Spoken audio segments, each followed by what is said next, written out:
Robschild, no investment advice. Welcome to the show where we view financial markets using technicals, macro, Ben Graham's investment philosophy, and crystal ball gazing.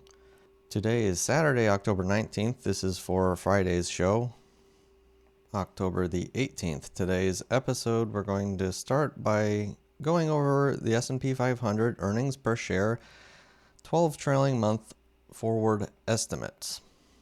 The reason I want to bring this up is simply because in my daily reminders here, as you can see, every Monday I talk about them, and one of my persistent problems with what's going on in the markets and why I believe there's a bear market coming soon has to do with the S&P 500 PE ratio being 30. Am I wrong thinking that the S&P 500 being a PE ratio of 30 is potentially problematic? I mean, if earnings are expected to explode, massively over the next year or two, then maybe a PE ratio of 30 can possibly make sense. So instead of guessing, let's look at the numbers. Y-Charts has this exact metric, and it updates on a weekly basis. This is based on companies' forward guidance as far as what they expect to earn over the next year. And the furthest out that we can see this reading, the most optimistic number that we can possibly get is 252.73 for quarter 4 of 2025. So a year and 2 months away from today. It's very important to realize that forward estimates are usually overly optimistic by at least 5 or 10%. And if there's any kind of slowdown in the economy, those numbers can drop a lot more. Companies are required to give their optimistic view of the future. Imagine having a company saying, we're not going to make any money. Sure, it would be a problem. People, your credit rating might go down, your stock price might go down. You're not going to make the board happy. You're not going to make anyone happy as someone giving these forward estimates. So you have to give the most optimistic numbers possible without seeming like a crazy person saying, we're going to make trillions of dollars next year. If you sound too crazy, it's also problematic. So you have to take these numbers as being the most optimistic possible numbers that are out there, really. And when we take that number, 252, and we divide the current price of the S&P 500, 5864, over 252, we get the PE ratio of 23.3. Looking at a 150-year history chart of the PE ratio of the S&P 500 from multpl.com, we can see that, 23, it's not as bad as 30, but it's still historically very high. And this is all with the assumption that these numbers are accurate, that these companies are actually going to make $252 per share of the S&P 500 in quarter 4 of 2025. That's the most optimistic number that we're going to get. And not only that, we only get down to a PE ratio of 23 if the price of the S&P 500 stays flat, if it stays the same. So my conclusion with going through this data here, or these data, is no, I'm not wrong in believing that this is a problematic number for the S&P 500 PE ratio to be 30 right now. Say we have earnings contraction. Say earnings go down from here. Nobody knows if earnings are going to go up or down going into the future. Right now, even the most optimistic picture of forward earnings is still expensive, which is insane to me. So there's my case. Next main topic of today I wanted to bring up was the fact that fear in bonds is persistent. It has been pretty persistent and more recently rising.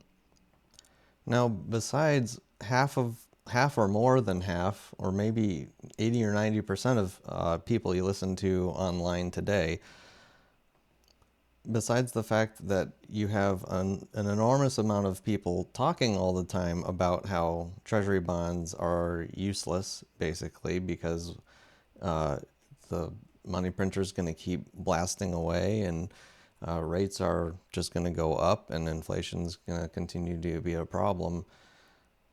We don't just have the fear there, we also have fear of bonds priced into something called the MOVE index. And along with the narrative, we've seen a big uptick in the MOVE index recently. So first of all, what is the MOVE index?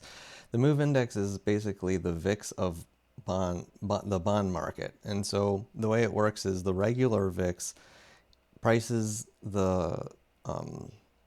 it prices out how much people are willing to uh, sell, basically puts and calls on the S&P 500, and it determines, most when people are selling these contracts, they want them to expire worthless, and so they set them at a price so that as long as it closes within a range, basically the person selling the options contracts wins, and most of them become essentially worthless, or at least worth less than what they had sold them for.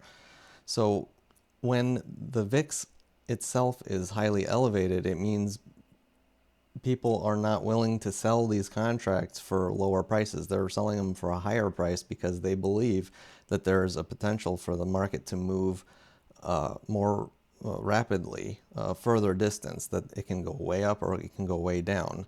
Oftentimes, it's very important to realize that the VIX and the MOVE are not in volatility itself. It doesn't just mean fear of weakness of it going down, but also fear of spike going up. That also elevates options contracts premiums. So here it is, the MOVE index. This is from Yahoo Finance. This is a chart on a monthly basis, so each bar representing 1 month. And the most recent month of this, we've been rising very recently in the month of October. We're headed to the end of October now, and this MOVE index is popping higher. We've been kind of trending down, went flat, and we're actually going a little higher. Not only that, if I scroll out, this chart of the MOVE index goes back to 2003, and each one of these bars is 1 month. You can see that ever since really 2022, when inflation really was more problematic, the fear of bonds, the MOVE index itself, had been very elevated. We kind of peaked and we have been kind of trailing downwards, and recently we spiked up again. So is this predicting, since it prices the volatility of bonds, is this suggesting that bonds can drop here? Yeah, it can, and it can also predict that they're about to go the other way. The MOVE index is, when it goes up, it can also it can't just say when bonds are going to, maybe will be selling off because there's more volatility priced in. It's also predicting times of running to safety. And with this pop in the MOVE index, I'm guessing that this move is sort of pricing in the potential for a run to safety move. Or, on the other hand, maybe we do get another move down in bonds, although it would be very strange for that to happen for where we are in the cycle and everything. We don't have earnings. We still are in sort of an earnings contraction period. We had higher earnings in the S&P for example, in 2022 or 23 than we do today. The most recent reading of this is 195. So it's not like bonds can keep adding yield here. It doesn't really make sense.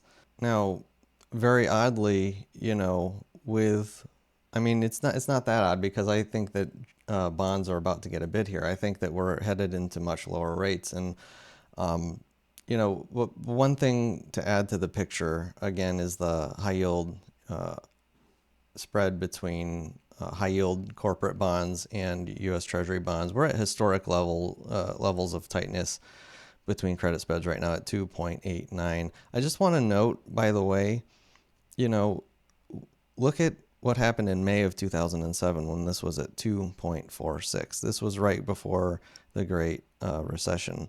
And very soon afterwards, we spiked all the way up to a 20% difference right there. For me, the stage is set. I mean, yes, I have 50% of my portfolio sitting in long treasury bonds and leveraged long treasury bonds. And while there's a ton of fear in the narrative out there over inflation, over bonds, losing all of their value and inflation going to the moon, with earnings not being super, they're not exploding higher and higher. I hear people saying earnings are great. Where? What are you talking about? We've contracted from only about a year ago. The MOVE index also being elevated, suggesting that we're preparing for bigger moves in the bond markets right now. Credit spreads being near historically tight, between high yield corporate and treasury bonds. The stage is set for me perfectly right now for treasury bonds to do very well here. And then the last piece to this is I'm just blown away at everybody saying how they want to protect their capital by going into gold at all-time highs at $2,700 an ounce. They want to protect their capital going into silver at, historically a pretty expensive price. They want to go into the S&P 500, which is take a look at the Cape-Shiller ratio too. This is like 1929 overvaluation in stocks. And everyone's saying, oh no, you can't own bonds. Bonds are trash. In retrospect, when we look back at this time from a future view, I think people are going to realize that the fear over treasury bonds has gone too far. At the end of the day, as much as people, want to believe that this thing or this thing or this thing will outpace the dollar by becoming more valuable. At the end of the day, what is it that people want more than anything when they're investing? It's one thing. It's dollars. And that's it. You think about the price of gold. We don't price gold in gold. 1 ounce of gold doesn't equal 1 ounce of gold. We don't say, oh, that gold's worth 1 gold. No, we say that much gold is worth this many dollars. The other side of the equation is always dollars. And so I think we really need to screw our heads on straight and realize that the whole point of this game is to increase our dollars. And, when you have yields on treasuries yielding 4% still, with all these other markets getting crazily overextended, it just seems like the perfect time for bonds to do well in this environment. Be fearful when others are greedy, and be greedy when others are fearful. And fear in bonds is persistent and rising, telling me to not be a sheep and go along with the crowd, but rather see the value that bonds, treasury bonds specifically, present. I'll not be reading through daily reminders. I do that on Mondays. Crystal ball, nothing has changed as of this episode, and so crystal ball reading remains bear market very soon in stocks, the U.S. stocks specifically. By the way, I'm always talking about the S&P 500. It's sort of the benchmark. And I also believe the Fed will not cut fast enough to save the economy. Now, while the MOVE index seems to be going higher, the VIX, the volatility of the S&P 500, is cooling off here. The MOVE index, by the way, often leads the actual VIX. If you take a look at it, oftentimes, this VIX will, if the move index is going up, usually a lot of the time this will follow. And I think there's a high probability of that happening. So the VIX, although still sort of high at 18, we had a pretty good cool off on Friday. So was that it? Everybody's saying, oh, we made it through the potential, like, everyone was scared. Everyone was really scared of September and October, including myself. I had put contracts specifically that expired yesterday. Some of them, went worthless. But I'm glad I bought the protection because I am very scared of markets here. But is it over? Is the fat lady singing? Now it's, election time, which can be very, very beneficial to the stock market as far as momentum and price goes. I mean, it's possible, but maybe this contract, this October contract, has been elevated so much because people have been paying so much to get these contracts, including me, including myself. Now that they've all gone worthless, has the market killed enough bears to finally become bearish? There's a good question for you. But anyway, I just wanted to bring up the VIX future term structure just to note that the November contract is still elevated, actually above the following month, and then equal to January. So, this is still suggesting that we're not totally out of the woods. When this becomes, when the front end becomes lower and then it just goes up and up and up, that's like normal. That's how it should be. Time usually costs money, and but the fat lady hasn't sang yet in terms of volatility in the VIX futures. A lot of charts caught my eye for Friday. Again, I was busy Friday evening, so sorry this is coming out a little bit later, but better now than never. Friday was actually a pretty interesting day. Starting with SPX, the S&P 500, we have an inside day of larger red candle suggesting that this can be a top here. We can roll over to the downside. I don't know if it's going to go up higher or not. I think Mr. Market has lost his mind for being this high in the first place. So I expect it to roll over, and I can definitely be wrong about that. HYG junk bonds caught my eye in terms of the fact that we have really been going basically straight sideways for quite a good amount now. We're sort of overextended, I'll say, to the side, if that's a thing. Usually when people say overextended, they're talking about the price being too high or too low.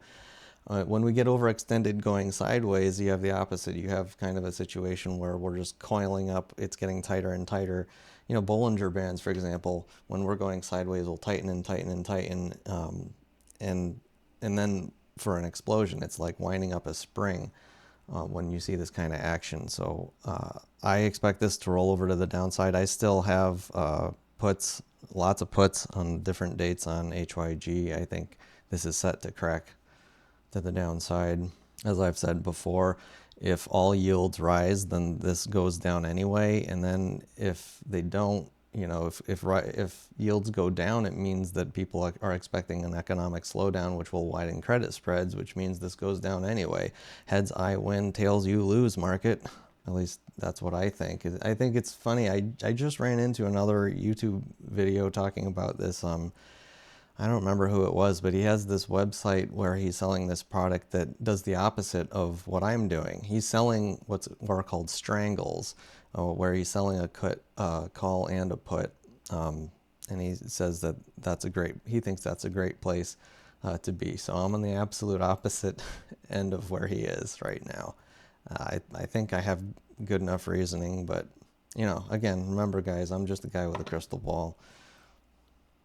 I've been using the 10-year and the 30-year oftentimes to be sort of a proxy as to where yields are, comparing the junk bonds to treasuries. The easiest way to see that is obviously just taking a look at the credit spreads themselves on the Fed. But the 5-year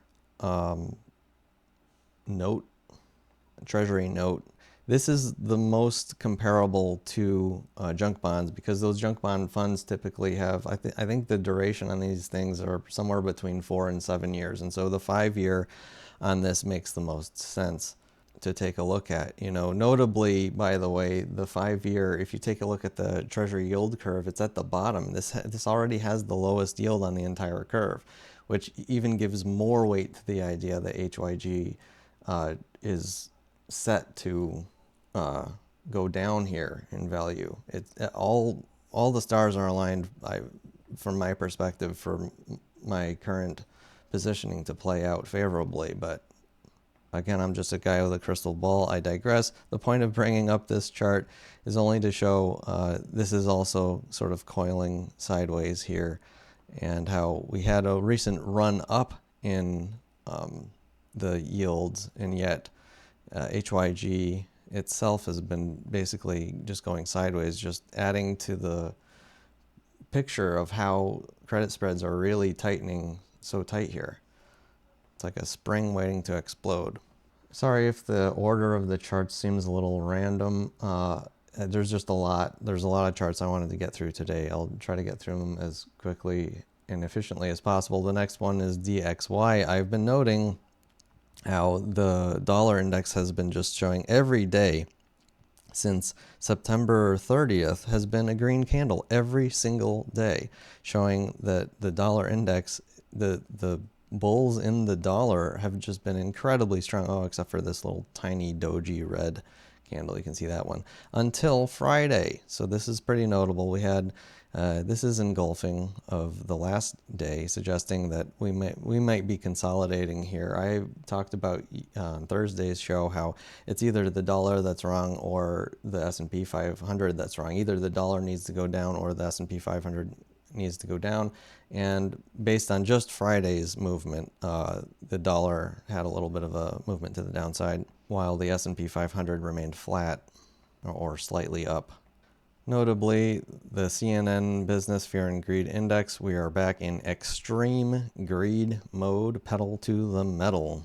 So many people, including myself, were thinking that there was going to be a lot of weakness in September and October, and there wasn't any. And so we're hitting the pedal. Yeah.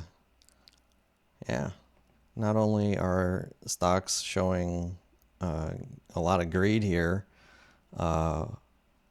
Bitcoin, we broke above this trend line that had been developing, although we haven't closed yet. What we need is a close above Friday's tail. Oh, that was Friday. So today is Saturday here. So yeah. So by how I have this, again, I'm not the best at drawing these lines, but if you connect reasonable tops of these previous tails, we don't have a confirming bullish candle. We need a close above, it looks like around 69,000 for this to look more bullish, but it's setting up for bullishness. This could easily be a fake out still. I will bring it up on the show if we do confirm to the upside. And with Bitcoin trading 24/7, this is one of these markets that can confirm even on like a Sunday or something like that. So, and if we do get that confirmation, I will be in the camp that we're probably headed basically straight up to the 100,000 mark. It's sort of the next big psychological point. And I may participate in this holding miners, the Bitcoin miners. BITQ is a good fund for that, for a temporary amount while Bitcoin continues to rise, if that ends up happening. Again, I'm still thinking there could be a fake out here. We gotta wait for that candle to see if we're headed to 100,000 or not. Next is the 30-year Treasury bond yield chart. I've been talking about needing to see a close above this candle here from October 10th. This line represents a very, very, very long-term trend line with a huge head and shoulders top connecting to the top in March of 2021 to these bottoms here. And so this is a heck of a trend line.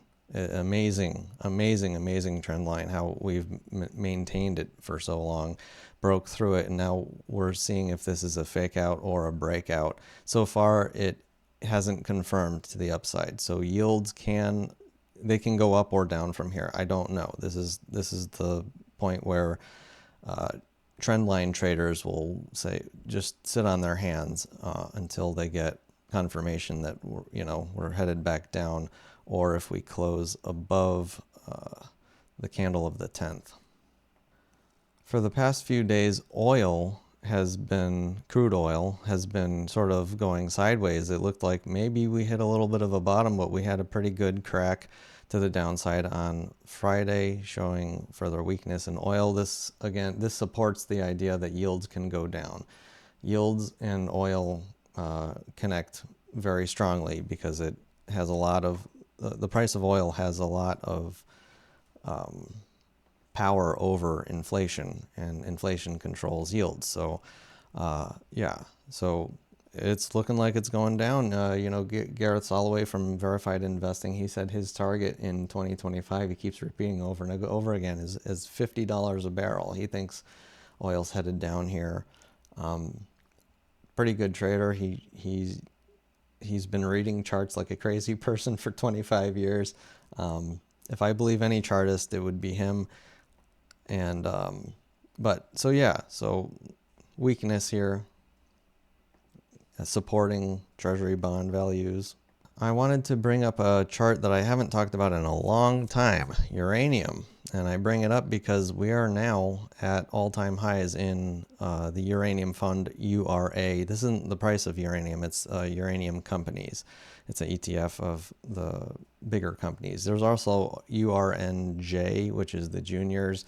If you are very bullish in uranium, the juniors tend to, have more beta, so you can get, it's basically leveraged uranium. Even though most of these companies will never make a dime, the investors don't know that. They just, the prices of these little junior companies that say, we have 30 acres of this land up somewhere in Canada that, has the potential to be a great uranium mine that will probably never be a uranium mine within the next, 1,000 years or 500 years or something. But still the prices go up and they have more beta, so you can get leverage in uranium. Sorry for repeating myself. But all-time highs in uranium. This obviously has to do with the narrative that you've probably been seeing a lot of articles talking about. I think Intel and some other tech companies are talking about building their own nuclear power plants or something to power these AI centers, and there's government support. Everybody wants the AI. Everybody knows that uranium is pretty clean energy. My only issue with investing in uranium right now is that it's not cheap. It's had its run. I partaked in that run. I made a lot of money in it. But if you take a look at the earnings of these companies, the main one is CCJ, Cameco. They're not proving that they're earning, lots more money. It's too speculative to me, but it's notable. Well, for the current price, it's too speculative, but it's notable that we're at all-time highs in uranium miners right now. Funny enough, I believe it was this summer when I saw us crack below this Head and Shoulders top. I think I remember talking about buying in again if it got down to the $20 range. We never got down to that range, and so I never bought it. But if I did, the bottom ended up being $23 in this fund, and we're up to $33. So that, that's almost a 50% gain. Had we partaked in that, again, the whole FOMO thing, you got to be careful with that. It ruins so many investors being afraid of missing out on something that just keeps going up in price. You see the price and it's oh, it's higher again. It's higher again. Oh, I better put my money in it. Unfortunately, it happens over and over again when the most amount of FOMO occurs oftentimes at the top of a market, and then everybody loses. So it's important to keep your emotions always in check with all of this. But yeah, uranium all-time high is just very notable. I said on Thursday's show, this wedge here, I said, look at this wedge. This is set for a breakout to the upside. And what happened on Friday? Boom. We had a breakout to the upside, K-Web going up 4.5%. So kudos to me on that call.